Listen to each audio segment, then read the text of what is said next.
wanted to check in with Lerone Murphy.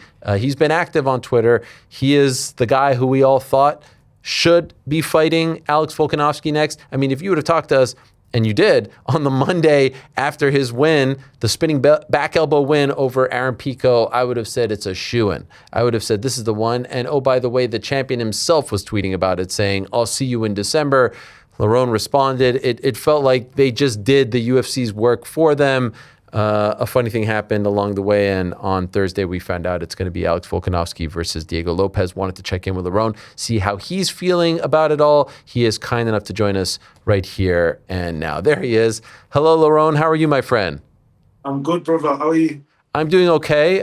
You say I'm good, and I wonder if you're actually good, because I know you've had some time to digest this, but now that it is official and it has sunken in, how do you feel about the fact that you are not next for Alex Volkanovski?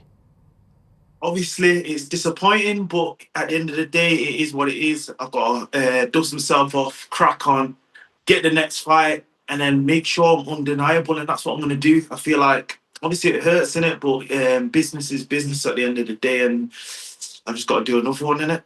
When did you get word? I know we found out on Thursday, but when did you get word that this wasn't going to go to you?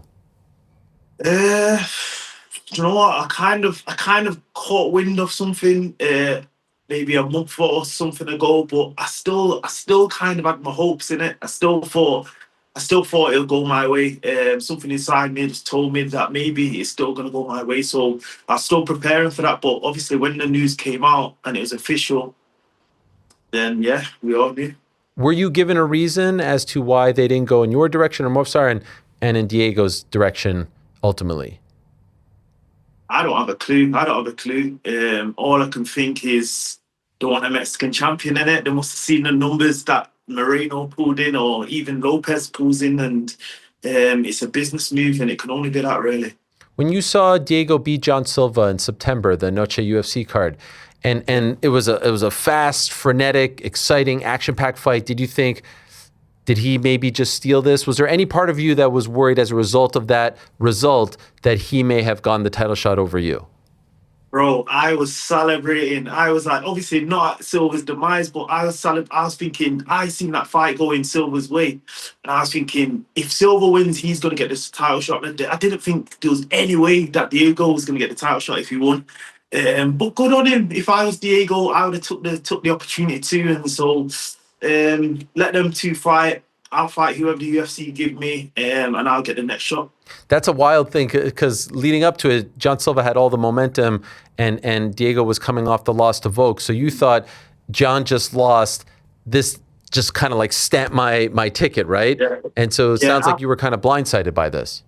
Yeah. I thought obviously Diego was the big draw before that fight. He lost to Alex Volkanovski, and I felt like there was catapulting Silva into the title shot. And obviously I think that's what the plan was. But Silva then lost, so I thought it was like I was undeniable then. Obviously before the Pico fight, it was a number one contender fight. Movsar was fighting Pico, right? Everybody said that was a number one contender fight. So when I jumped in, I automatically thought win that fight and I'll be next in line for the title for sure. And to go out there and do it the way I did do it, it's like I thought I was undeniable. I almost celebrated too early, but yeah, man, like I said, it is what it is. In the immediate aftermath of this fight in Chicago in August, were you or your team, your management ever told, yeah, like you're in pole position, you're going to get it? Like, were you ever given any type of promise that this result punched your ticket? A promise is a promise, innit? You need paper in it. A promise is a promise. The word's the word, innit? And the sport's forever changing, so I don't think they don't ever tell you you're gonna get the title shot. They say we'll see what happens in it, and like these fights every weekend nowadays, and it's not even like back in the day where it was like there's two guys at the top battling it out. There's loads of contenders now, and that's why another reason why I think it should be fresh. But yeah, man, I'm not crying. What did you make of the tweets from Diego once the news came out? There were a couple here. Here's one: take the risks, accept the fights they're offering you, do a good job and presentation. This is translation, so it probably means promotion there. And then we'll talk. Mustache season is coming. See you in Australia. And then I do believe there was another one saying my face when I saw everyone crying, sitting around. He won't give you a title fight. Get to work and stop whining on social media. Do you think that was directed at you? I don't know. I don't know how. I don't know. I don't know, and I don't care either. I'm not crying, and you can't tell me to get to work. I've got 9 fights in a row, won. So no one can tell me to get to work. I fought whoever the UFC has given me. I've not ducked fights. I've said yes, and in my opinion, I've done the UFC a favor taking the Pico fight on 3 weeks' notice. He's a dangerous guy. I believe he's top 5 in the division for sure. I feel like he's one of the best there, and I went out and knocked him out. So no one can tell me to get to work. I'm working, bro, and I'm ready to go again. Do you think if Pico would have beaten you in August that he would have gotten a title? 100%. Bro, you don't need to ask that. You know that, and I know that. They're promoting him like he's a champion already. Yeah. We all know that, and it's like that's what's unfair. But like I said, I'm ready to fight. I'm here to fight.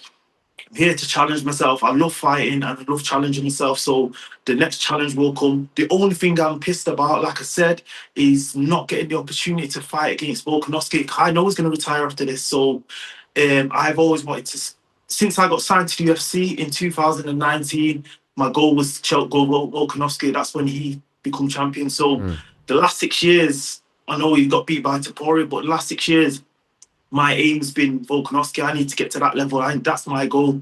That's been repeating in my head when I'm training, whatever. But to get that's the only thing I'm bothered about. I'm not bothered about the money and whatnot. I want to fight against Volkanovski. I want to say I beat Volkanovski. That's it. I wonder how you feel about him in the aftermath, because after your win, he tweeted, "I'll see you in December." Not a lot of champions do that. We spoke about that. There's the tweet and there's your reaction. And I'm not sure if you've seen, but even on his YouTube channel, he reacted saying he thought it was going to be you or Movsar. And it seems like even he's kind of struggling with how things, from your perspective, I was like, I know you want to fight him and beat him, but I wonder if your respect grew for him, because I feel like he's really handling this the right way. Bro, of course I respect Volkanovski. Like, when I say I want to fight him and beat him, that's nothing personal. That's because he's the best. He's the guy at the top of the hill. I've got plenty of respect for Volkanovski, and even him calling me out saying he wants to fight me after I beat Pico. That just shows a true champion. He wants to fight the best next up and comer, and he already beat Diego. So to call out me and Movsar, I believe they're the hardest fights in the division right now. So yeah. So since this has come out, do you have any indication as to what they have planned for you? I don't know. Like I said, I'm waiting for some news. I thought it was going to be Volkanovski. It's not Volkanovski, so let's see who they come with. I feel like the whole division's shouting my name, and for me, it's a kick up the arse, because I feel like these guys must think, because I don't know, these guys must think I'm an easy ticket to the title, but they're going to get a rude awakening. I'm telling you, I've got fire lit under me, and I'm ready to kill. Simple. I feel like, okay, now that you're not getting it, there's only one fight to make, and it has to be you versus Movsar, #1 contender fight. How do you feel about that? Like I said, I'm willing to fight anybody. Whoever the UFC give me, I will fight. But come on, Movsar, he's showed up for 45% of his fights. He's had 20 book fights and showed up for, I can't remember whatever 45% is. So it's like, yeah, like I said, if the UFC book it, then we'll fight. We'll do a 5-rounder. I believe I'm the best in the division right now, so I've got to go and prove that, and I'll fight anybody. Did you see that tweet from him? I wasn't sure if he was talking about Leon Edwards or Lerone Murphy there, because he called you Lerone Murphy, but he said, "I will give you the opportunity to fight the #1 contender. Tell your people you're ready to fight me on the same card." Let me ask you a quick. How is he the #1 contender when he pulled out of the fight? I'm the #1 contender. I won his fight. That he was scared of. Look at his record, yeah. Every tough fight he's pulled out of. He's not gone there to fight any tough guy he's been matched against. Topuria, he pulled out of. There's plenty more. So you can't say he's the #1 contender. I'm the #1 contender. And you've got Aljamain Sterling calling me out. You've got guys that have not even fought in the UFC yet calling me out. You've got guys that have not even ranked calling me out. It's crazy. But let's go. What do you make of Aljo? Does that one interest you more? I wouldn't say more, but it interests me because he was the champion, and he shows up. He shows up to fight. Would it be an exciting fight? Yeah, when I knock him out. Let's do a 5-rounder. If we're gonna fight any of these guys, any name, let's do 5 rounds. Okay. So you don't want to, or I guess I was going to say you don't want to be necessarily on that same card, but I guess it could be the co-main event 5 rounds, right? Would you want to be on that card in Sydney just in case something happens? Like I said, I'll do whatever in it, but the main goal is to become champion in it, so I've got to do what I've got to do, but preferably not really. Who wants to go all the way to Australia if it's not for the title? But yeah, like I said, I'll fight in it. I prefer to do the UK. Okay. I prefer to do the UK if I've got the opportunity to do so. That historically, that's in March. Would you be okay waiting until March at this point? This is another sticky one for me because I come out of the last fight unscathed and was ready to go in October, November, December, whenever it was. So I've kind of been ticking over waiting for that, and then to not fight until March, it's a long time. What's that, 7 months or something? I want to get active now, and I want to fight regularly. I asked you about a couple of names there. Is there a name that interests you most? Is there a name that you would like to actually fight as opposed to the names that I mentioned? Anybody in the top 5. Anybody in the top 5, really. You got who have you got in there? You've got Yair in there. I think he's injured. So I heard. Who else is in there? This is the top 5 right here. So Movsar is up there. Diego's 2. Yair is 3. What about you under Yair there? How do you feel about that? Under him? Yeah, like you're 4th and he's 3rd. To be honest, the rankings mean nothing. We've seen that. They mean nothing. All it is to sell fights. It means nothing. You've seen guys go from 12 to fight number 2 when there's other content. Like, it means nothing, innit? So the only reason I want to fight somebody in the top 5 is because it's merit in it, and you see the fans say, "Oh, you're not being known in the top 5, whatever." And I feel like the fans choose the fights, really, innit? Mm-hmm. How do you actually think the Volkanovski Lopes fight goes? We saw it in April. Do you think it goes the same way, Volk winning, or do you think this will be different? I think it goes exactly the same way. I think Lopes has done it before now, so I think he has to push the pace earlier. But I believe it goes the same way. I don't care who wins, but I want Volkanovski to win because of the goal, and I feel like he's been stuck in.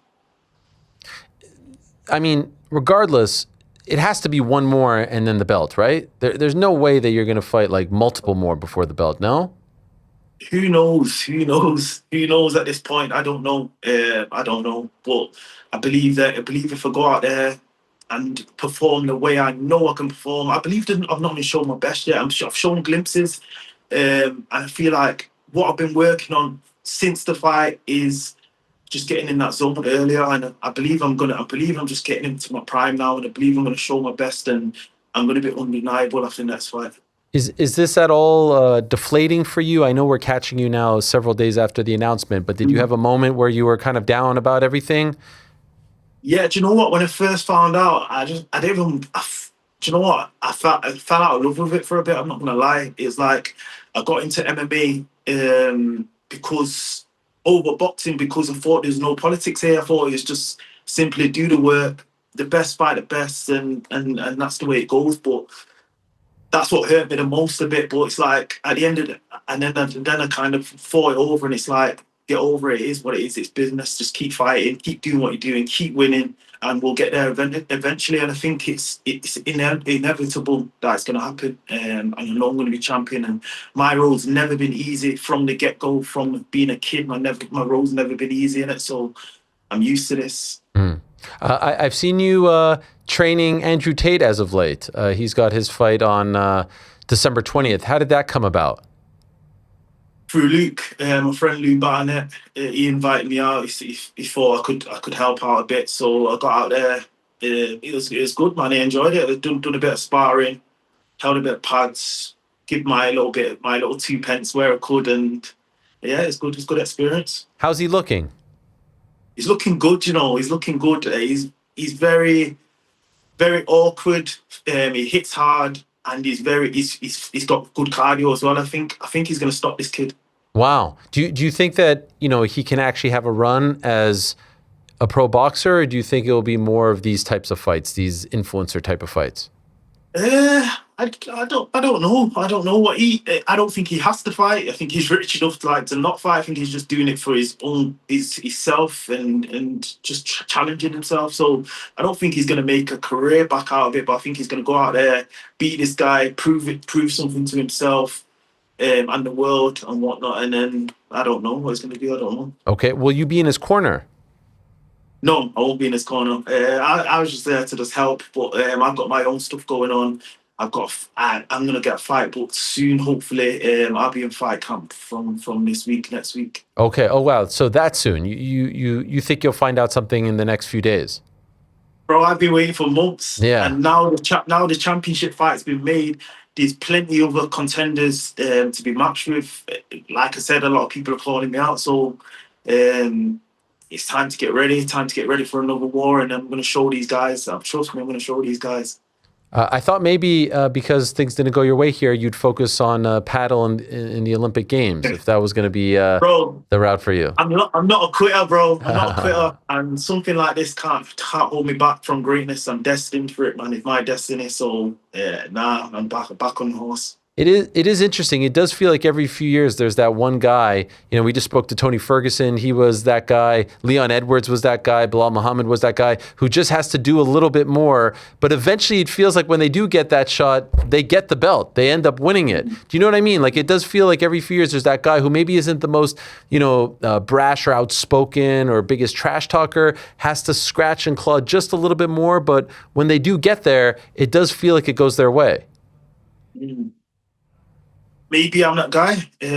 Like I said, I'm not the loudest guy in the room, but I'm the most dangerous guy in the room always. And I'm gonna show these guys, bro. And when the next guy gets in with me, they're gonna see we're gonna see a different beast again. I feel like I've leveled up mentally, and I want it more than ever. So the next guy is in for a rude one. Trust me. One more, a fight that was announced in your weight class: John Silva, the aforementioned, against Arnold Allen. What do you think of that fight? Who do you like in that one? Bro, it's an excellent matchup. That it's a great fight, great fight. And he's had time out. Does that play a factor? Gene's just been knocked out. Does that play a factor? There's a lot of factors that go into fighting. I think Gene Silva's a great fighter, very aggressive, and so is Arnold. So it's a 50-50 fight for me. 50-50. Yeah, and your teammate Atiba Gauthier on that card too, the one that was just announced. That guy is an absolute stud as well. All great things happening, it seems, from that area of the UK, Manchester, producing a lot of great fighters. So you're handling this very well. Kudos to you, my friend. Keep your head up. It will all work out. Yep. And do you feel deep down inside, last thing, this time next year, 2026, December of 2026, Are you the champion of the world? Have you fought for the belt yet? How do you feel the next 365 go for you? Anything is possible. Anything can happen. But I always think the best outcomes, and I believe I'm going to be champion. As long as they don't make me fight 5 more fights, I'm going to be champion. I'll beat the next guy, knock the next guy out, and then I'll fight for the title in the summer, I think. Like I said, I want to be active.